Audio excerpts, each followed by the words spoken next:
이제 하나님의 말씀을 공부하겠습니다. 잠언 3장 1절부터 10절까지를 기도합니다.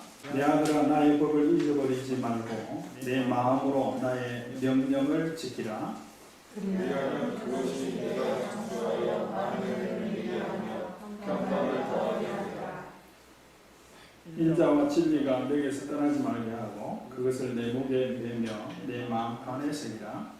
그리하면 내가 하나님과 사람 앞에서 은총과 기준이 여김을 받으리라. 너는 마음을 다하여 여호와를 신뢰하고 내 명철을 의지하지 말라. 너는 모세의 그를 인정하라. 그리하면 네 길을 지도하시리라. 스스로 지혜롭게 여기지 말지어다. 여호와를 경외하며 악을 떠날지어다. 이것이 내 몸에 양을 되어 내 물수를 인뜻하게 하리라. 내 재물과 내 소산물의 처음 익은 열매로 여호와를 공경하라. 그리하면 내 창고가 가득히 차고 내 모든 틀에 새 포도즙이 넘치리라. 아멘. 오늘 이 말씀 솔로몬이 그의 자녀들에게 쓴 내용 형식으로 주신 말씀입니다. 이 말씀을 통해서 어버이 주일을 보내는 우리 가운데 하나님이 주시는 귀한 말씀을 들을 수 있는 시간이 되기를 주의 이름으로 축원합니다. 오늘 이 말씀에 보면 그리하면이라는 단어가 네 곳에 나옵니다. 그리하면 이전에 어떻게 하면, 그리하면 이후에 어떤 일이 일어날 것이다. 이런 구조입니다. 이 말씀은 솔로몬이 자녀들에게 말하는 그 형식으로 기록되어져 있는데, 다르게 표현하면 기성세대가 다음 세대에게 교훈하는 그런 말씀입니다. 다음 세대 중에 2030이라고 하는 2030 세대, 20대, 30대.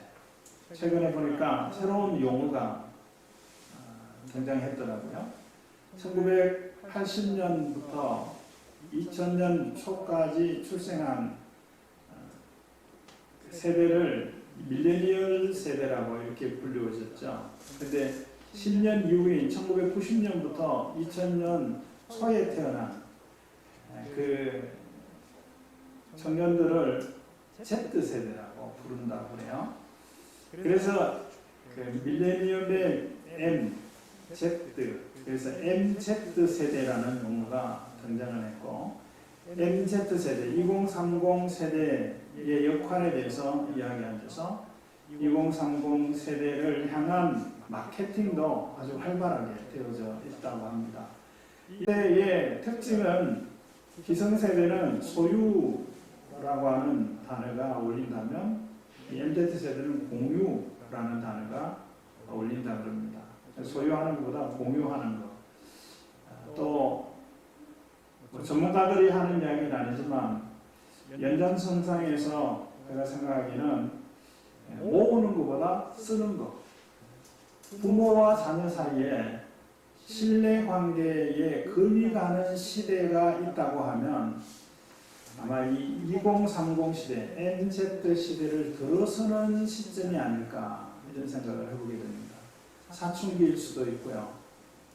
미성년을 지나서 성년이 되는 20세고 지금 18세 이야기도 하지만 그 시대에 부모 자녀 사이에 있었던 신뢰 관계가 금이 가는 그런 가정들을 보게 됩니다. 어떤 경우인가 하면 어릴 때는 부모를 전적으로 의지하죠. 그런데 점점 그 의지하는 것이 약해지는 거예요. 의지하는 것이 약해지다가 신뢰하는 것도 무너지는 그런 가정들을 보게 됩니다. 어떤 경우가 신뢰가 깨어지게, 신뢰의 금이 가게 되는가 하면 이런 경우예요. 제대로 보여주지 않고 제대로 가르쳐주지 않았을 때. 최근에 있던 어떤 드라마에서도 그런 이야기 하던데, 우리하고는 다른 문화일 수 있지만 자녀들이 술을 배우고 담배를 배우게 될 때 부모에게 배워야 된다, 아버지에게 배워야 된다, 이런 이야기를 그 드라마에서도 나오더라고요. 그것은 예법을 배운다는 거죠. 예법을 배우는 거죠. 그런데 기성세대가 다음 세대들에게, 특히 MZ 세대에게 무엇을 하라고 할 때 가르쳐주면서 하는가 한번 생각을 해보니까요. 얘야 설거지 해라. 그 말은 해봤지만 방 청소 좀 해라. 쓰레기 좀 버리고 와라. 그 이야기는 하지만 설거지를 어떻게 하는지 가르쳐 보신 적이 있으신가요? 방역을 할 때 방역 전문가가 그런 이야기를 해요. 문을 열어놓고 안에서부터 하라는 거예요. 안에서부터. 등을 치고 그리고 쭉 나가서 사람이 빠져나가고 이제 문을 열어놓기는 하는데 그렇게 하라는 거예요.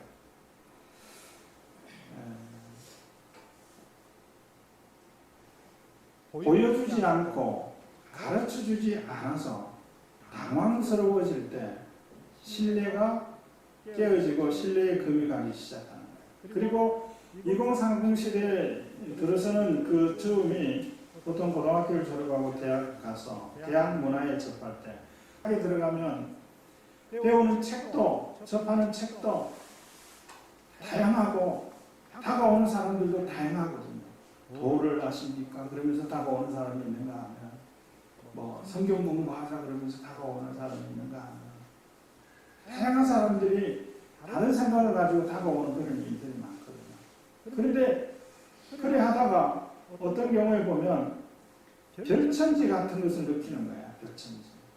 제가 1974년도에 서울 올라와서 지금은 국세청 자리인데 그게 예전에 화신백화점이 있었어요. 1937년도에 6층 건물로 지어진 건물이라고 그러는데 그게 1층에 딱 들어가는데요. 별천지예요. 부모 자녀 사이에 신뢰가 깨어지는 부분이 이런 부분이에요. 이것 하지 마라, 저것도 하지 마라, 그거는 거기 가지 마라. 이렇게 키웠어요. 보여주지 않았어요. 경험하지 못했어요. 그런데 보니까 너무 좋거든요. 부모는 배워주는 세대인데 자녀는 배우는 세대인데 우리가 얼마나 이것을 생활 관련된 부분에서도 얼마나 잘 해왔는가 하는 그런 반성을 해보게 됩니다. 부모에게만 배우던 아이들이 다른 곳에서 배우는 그런 계기에 신뢰관계가 이어질 수 있는 가정은 평안한 그런 가정이 될 것 같다는 생각을 갖게 됩니다. 이제는 자녀들이 적어도 MZ 시대를 들어서면 부모에게만 배우지 않죠. 오히려 부모가 자녀에게 배우는 그런 경우가 있어요. 먼저 경험한 사람이 가르치는 거죠. 먼저 알게 된 사람이 가르치는 거죠. 이제 그런 시대가 되어져 버렸습니다. 오늘 이 말씀을 통해서 우리 함께 잊어버리지 말고 기억하고 싶은 것이 세 가지가 있는데 그 첫 번째는 아버지, 어버이라고 표현할게요. 어버이를 기억하는 것. 어버이를 기억하는 것. 어버이가 없이 태어난 사람은 아무도 없습니다. 내가 기억하지 못한다고 해서 어버이 존재가 무가치한 것도 아니고 어버이 역할이 없는 것도 아닙니다. 분명히 있어요. 어버이를 기억하라. 1절에 보면 내 아들아 나의 법을 잊지 말고 기억하라는 거죠. 이 말씀에서 저는 첫 번째 어버이를 기억하라. 어버이를 기억한다는 것은 어버이의 삶을 기억하라. 어버이의 삶을 기억하라. 어버이들의 삶은 우리의 삶과 다른 면들이 많아요. 이를테면 소유하는 삶인데 이제는 공유하는 삶이거든요. 모으는 삶인데 이제는 쓰는 삶이거든요. 이 다른 거예요. 그런데 그 어버이의 삶을 기억하라라고 하는 의미는 뭔가 하면 존중히 여기라라고 하는 의미입니다. 어버이가 하던 그 삶의 방식대로 내가 다 선택하라는 게 아니에요. 그렇게 할 수가 없어요. 그러나 존중히 여길 수도 있어야 된다는 거예요. 여기서 신뢰관계는 계속 유지될 수 있습니다. 그러지 않으면 신뢰관계는 금이 가고 깨어져 버릴 수밖에 없는 겁니다. 나의 법이라고 말했는데 어버이들이 사는 법이 있잖아요. 나하고는 안 맞고 내가 생각하기는 고리타분하고 다음 세대 2030 MZ 시대가 생각할 때는 꼰대들이라고 생각할지 모르지만 그러나 그분들은 그분들의 그렇게 살아갈 수밖에 없었던 환경도 있었고 사회적인 환경도 있었고 그런 여건들이 있었어요. 그 삶을 존중하라. 그 삶을 그대로 따라하지는 못할지라도 존중하라. 때로는 부모들 고생했던 이야기들을 합니다. 보릿고개 이야기들을 해요. 밥이 없어서 배를 골았던 이야기를 하면 뭐라고 이야기하던가요? 라면 먹으면 되죠. 이러잖아요. 그때 라면이 없었던 것도 모르고 밥이나 라면이나 똑같은 거죠. 배부르게 하는 거는. 그런 이야기를 하면 듣기 싫어합니다. 저 자신도 마찬가지예요. 왜냐하면 내가 그 삶을 선택하지 않을 거기 때문에. 보릿고기의 삶을 내가 선택하지 않을 거기 때문에. 우리는 왜 굶습니까? 체중 조절하려고 굶죠. 먹을 것이 없어서 굶는 그런 세대는 아니잖아요. 나의 법을 잊지 말아라. 어버이들이 사는 삶의 양식이 있어요. 그것을 잊지 말아라. 선택하라는 것은 아니라고 했죠. 그 삶을 보면 그 자체가 악이다 선이다라고 할 수 없는 것들이 있어요. 기호인 부분이 있다고요. 선택의 부분이에요. 어떤 사람은 나는 이걸 절대 못해 다른 건 다 해줘도 이런 사람 있잖아요. 나는 절대 못한다라고 하는 그걸 안 한다고 비난할 수 없는 거예요. 그건 선택의 문제예요. 나는 이것을 절대 못한다라고 하는 그것을 안 한다고 해서 그것을 악한 것이다라고 말할 수 없어요. 그는 그분들의 삶의 스타일입니다. 그걸 존중히 여기라 하는 거예요. 자, 두 번째는 내 아들아 나의 법을 잊지 말고 했어요. 내 아들아. 자녀들에게 다 이름이 있잖아요. 제 이름도 원래는 인수였는데 용수로 바꾸셨다고 그러더라고요. 그 이름에는 다 뜻이 있잖아요. 제 이름에도 아주 기묘한 심오한 뜻이 있습니다. 근데 제 이름이 불려질 때마다 그 이름에 담은 그 뜻을 생각할 때는 떠올리지만 그냥 누가 제 이름을 부르면 그냥 내 이름을 부르는구나 그리고 대답하는 정도지 제 이름에 담아놓은 그 뜻을 잘 생각하지 못해요. 근데 요즘에 부모들이 자녀를 이름을 부를 때 저는 호칭 가운데 이런 호칭이 있어요. 어떻게 부르시나요? 아들, 딸, 이렇게 부르는 경우들을 많이 봤어요. 왜 그렇게 부를까라고 생각을 했어요. 두 가지라고 생각합니다. 그 두 가지 중에 후자가 됐으면 좋겠어요.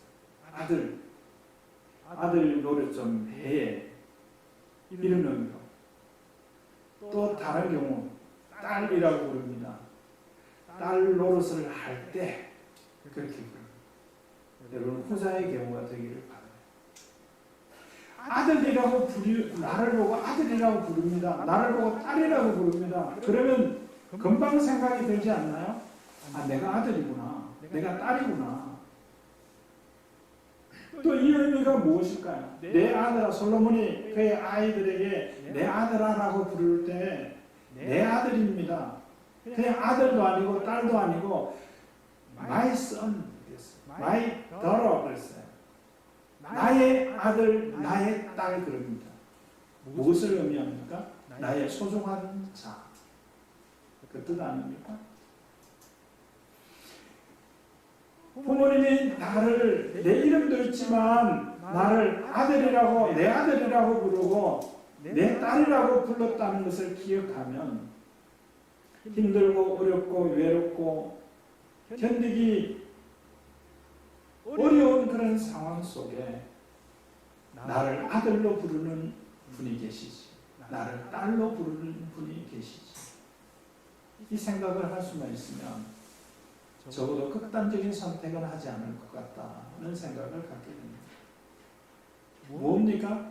나는 누군가에게 소중한 존재이다 라고 하는 것. 아들이라고 부르고 딸이라고 부르든지 이름을 부르든지 간에 그렇게 불러줄 때 너는 나의 소중한 자야 라는 생각을 담아서 부를 수 있기를 바라요. 그러면 그 진심이 듣는 이들에게 통하게 되어지는 때가 있을 겁니다.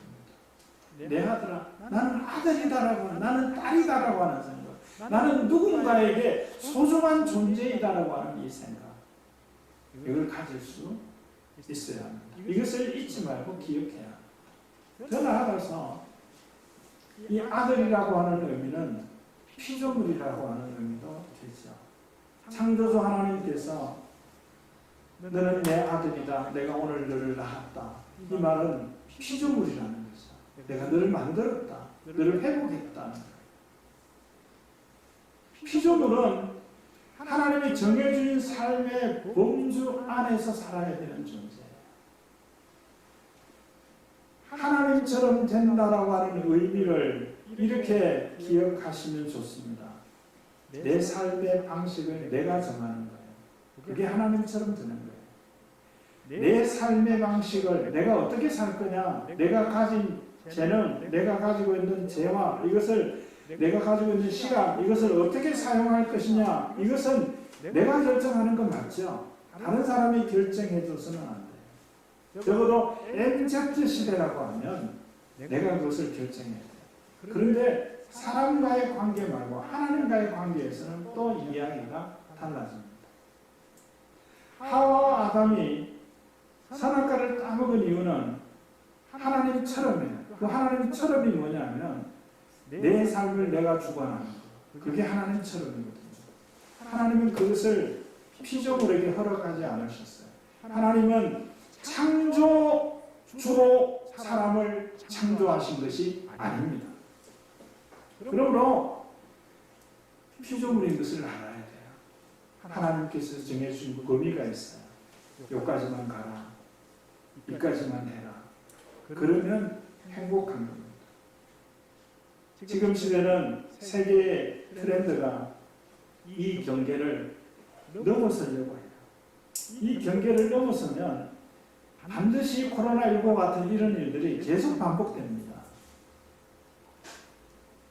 왜 코로나19 사태가 전 세계적으로 이렇게 뒤엎게 되어졌을까? 이것을 지나고 보면 지나고 나서야 정확하게 알게 되는 경우들이 많아요. 그러나 과정 속에 있지만 저는 두 가지를 발견했어요. 하나는 신천지예요. 하나님 신천지 정리하셨잖아요. 신천지가 이렇게 나가니까 그 JMS라고 있어요. 정명석이라고 또 비슷한 부류, 교리도 비슷해요. 그쪽에 있는 사람들이 탈퇴하는 사람들이 많아졌대요. 뭐냐면 인권을 가장한 동성혼 합법화하는 이 세력이 5월 1일에 있었던 그 이태원에 지금 뭐 아직도 난리가 아니잖아요. 그 바가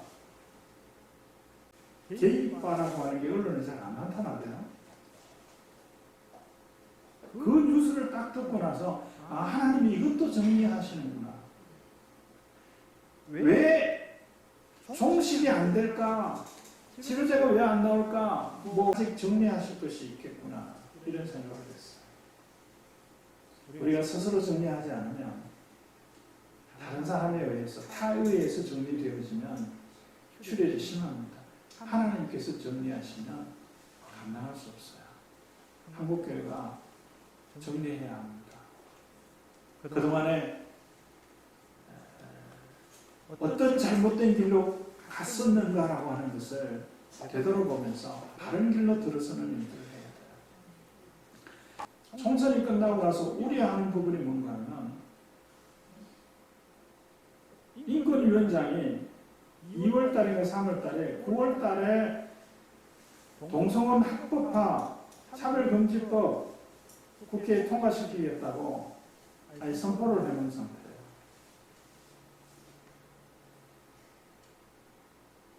이거는 하나님이 정하신 법을 벗어나는 행위예요. 이거는 막아내야 되는 거예요. 피조물인 것을 알아야 돼요. 아들인 것을 알아야 돼요. 나는 누군가의 아들이다. 나는 누군가의 딸이다. 나는 누군가의 소중한 존재. 이것을 알아야 됩니다.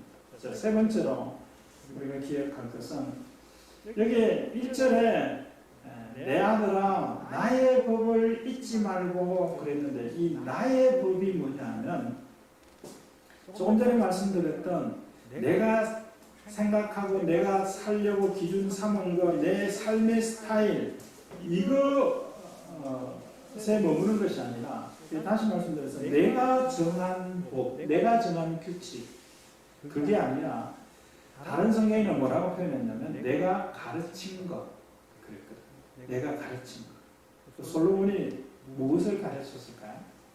솔로몬이 가르친 것은 내가 살아온 것, 내가 좋아하는 것, 내가 선호하는 것 그걸 자녀들에게 가르치고 그것을 하도록 강요하고 그렇게 한 것이 아니라 솔로몬이 자녀들에게 가르친 게 있어요.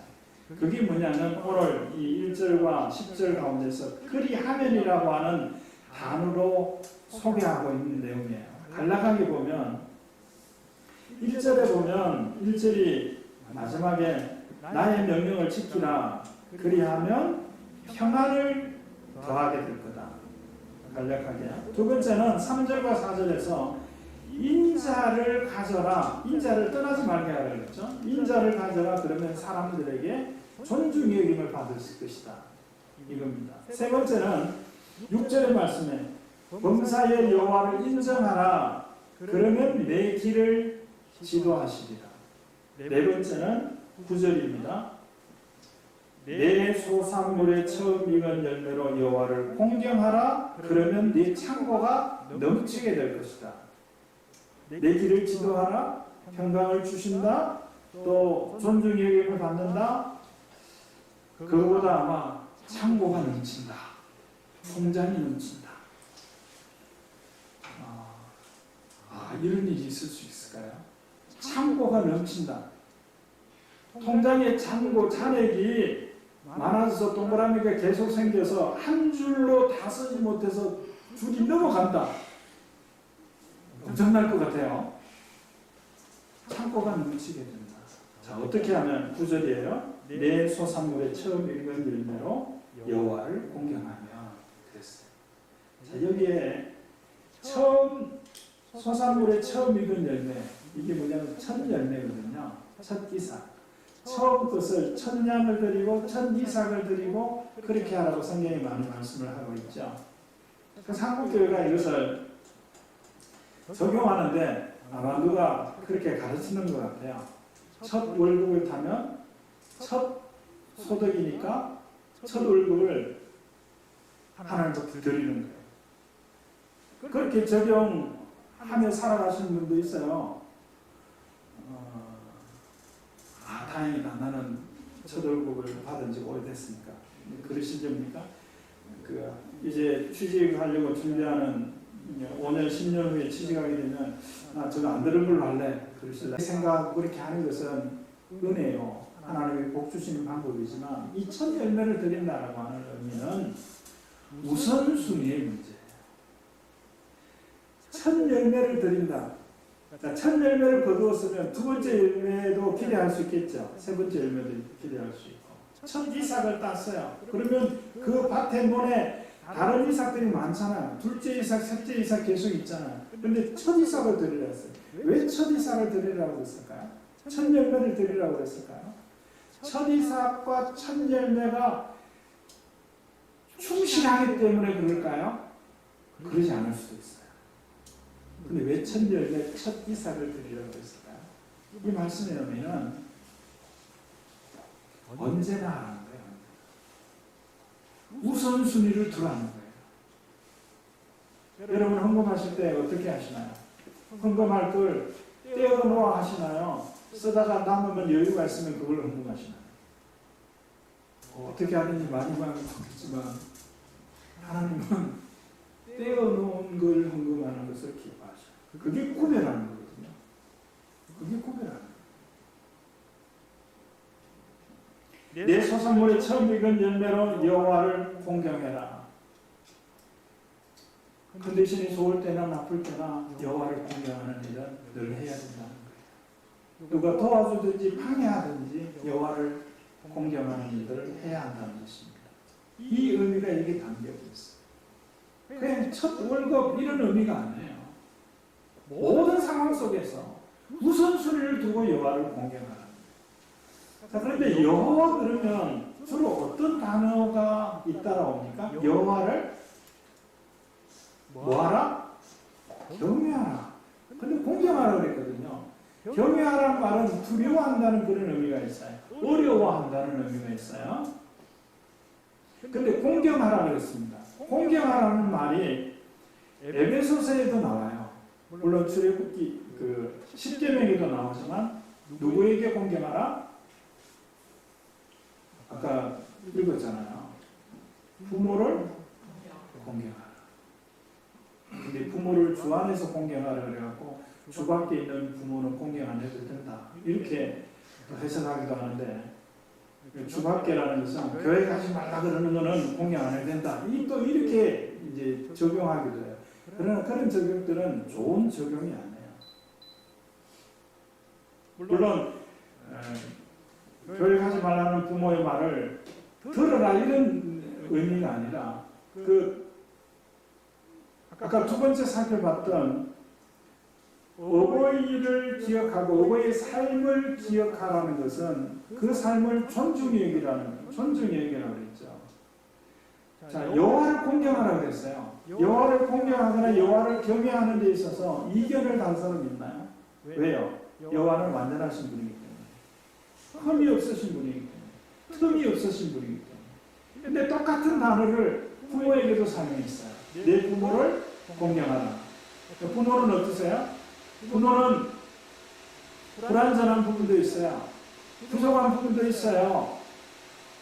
주 밖에 계신 분도 있을 수 있어요. 그러나 그런 부모님들도 공경의 대상이 되어져야 될 거예요. 완벽하기 때문에 공경하는 게 아니에요. 다른 부모를 보다 더 낫게 내게 무엇을 해줬기 때문에 공경하는 게 아니에요. 그냥 부모이기 때문에 존중이 여깁니다. 근데 그 기준을, 그 정도를 어떤 기준으로 여호와를 공경하는 기준으로 하라는 것. 무엇으로? 내 소산의 첫 열매로. 어떤 방식으로? 언제든지. 우선순위의 문제. 작을 때는 할 수 있었던 것을 많으면 못하는 것. 또 있을 때는 할 수 있었던 것을 없을 때는 못하는 것. 그게 아니라 늘 할 수 있는 것. 하나님을 경외하고 공경해야 하는 일은 늘 해야 하는 것. 이것이 내 소산물의 처음 익은 열매로 여호와를 공경하는 겁니다. 약속은 뭡니까? 내 창고가 차고 넘치게 된다.